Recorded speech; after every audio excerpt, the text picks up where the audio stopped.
All right, welcome to lesson 1.3 and the scientific method. So you want to make sure that you have your notes ready as you're watching this video so you can go ahead and fill them in. So first, this is just a quick review. We've talked about this before. What is science? So science is a way of thinking about the natural world. So the goal is to investigate and understand the natural world, to explain events in the natural world, and to use these explanations to make useful predictions. So there's four big ideas here. One, science deals only with the natural world. Two, scientists collect and organize information in a careful, orderly way, looking for patterns and connections between events. Scientists propose explanations that can be tested by examining evidence. And science is an organized way of using evidence to learn about the natural world. So, how do we do science? We start with observations. So, this is gathering information about events or processes in a careful, orderly way. So, data, when we say data, it's the information we gather making observations. And there are two types of data. This, once again, should just be a review. We have quantitative data. This is numbers or things you can obtain by counting or measuring. And we have qualitative, so descriptions, characteristics, things that you can't just measure or count. All right, hypothesis. So we talked about hypothesis before. It's a scientific explanation for a set of observations. So it's based on data, it's not just a guess. Hypothesis must be stated in a way that makes it testable. So the hypothesis is a possible answer to a question, and you have to be able to test it to see if it's accurate. And how we go about coming up with these ideas and testing them is something we call the scientific method. This is not the only way to do science, but this is one way to do science that helps us have consistency and predictability. So, the steps to the scientific method. And this is an approximation. This isn't exactly how it happens. Sometimes we cycle through in different orders depending on what kind of information we're looking for and what questions we have. But the basic steps are starting with an observation or asking a question. You see something and you wonder, why is that happening or how does that work? So that's your first step. And then you form a hypothesis. So this is a prediction of what you think is happening and why you think it's happening based on the observations you've already made. So this isn't a wild guess. This is based on observations and data. Then you design a controlled experiment, which is a way to actually test whether your hypothesis is correct. You record your data, you analyze the results, and then you draw conclusions.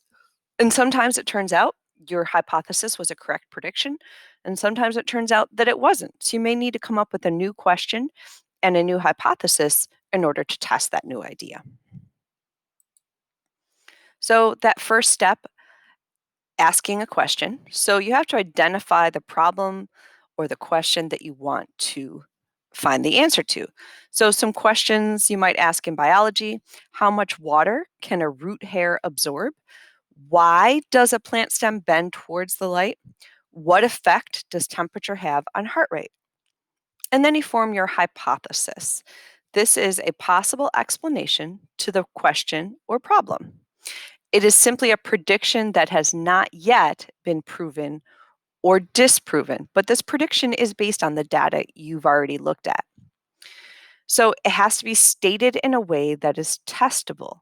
A statement is considered testable if evidence can be collected that either does or does not support it.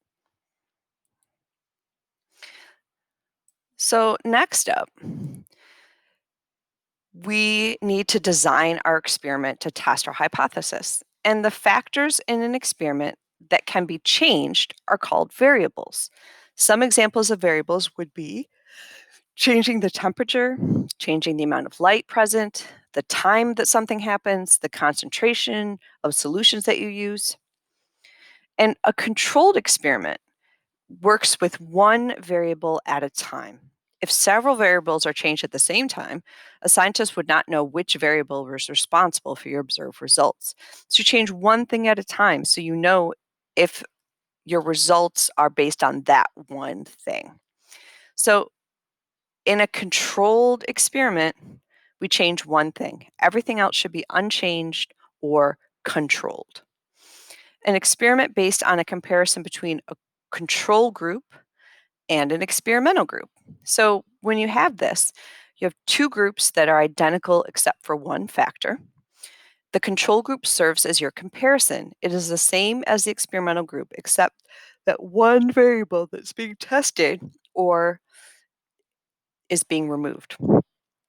An experimental group shows the effects of that variable that you are testing.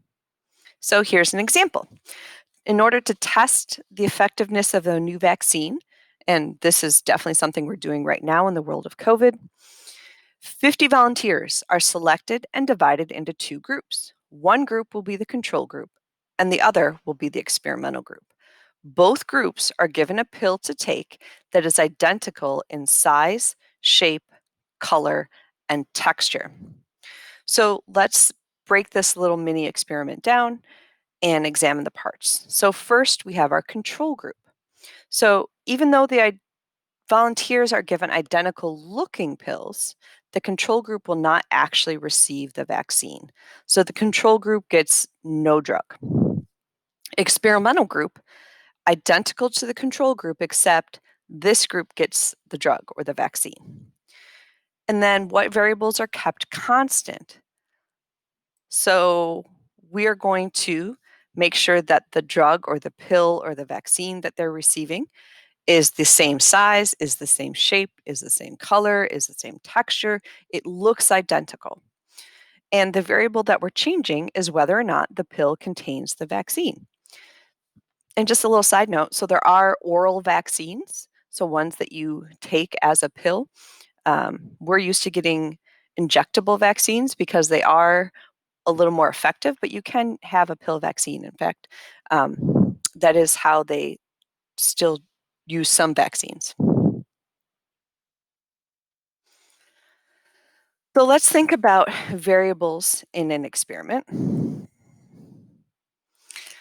So we have two variables that we think about. We have the independent variable, and this can also be called the manipulated variable, and it's the one that we change. So I change the independent variable. The dependent variable is the one observed during your experiment. I think of the dependent variable as the data. So the dependent is my data, and it depends on my independent variable. So independent, I change, dependent, data that depends on the independent variable. So in our example with the vaccines, it's the addition of the vaccine to the pills that is our independent variable. So I chose a group to get the drug and a group to not get it. And in that example, the dependent variable would be the health of the people receiving the pill. So I'm going to observe, does either group have people get sick from the thing I was trying to vaccinate them against? Step 4, recording and analyzing results. So the data that has been collected must be organized and analyzed to determine if it is reliable. So we want to know, is this data that I've collected, was it collected effectively? Did I make sure that I had controls? Did I actually measure what I said I was going to measure? And then I have to think, does the data support or not support the hypothesis? Last step, drawing conclusions. The evidence from the experiment is used to determine if the hypothesis is supported or not supported. Experiments must be repeated over and over. When repeated, the results should always be the same before a valid conclusion can be reached. If it's not repeatable, it's not science. If it's not repeatable, it's not reliable, and I can't form a solid conclusion.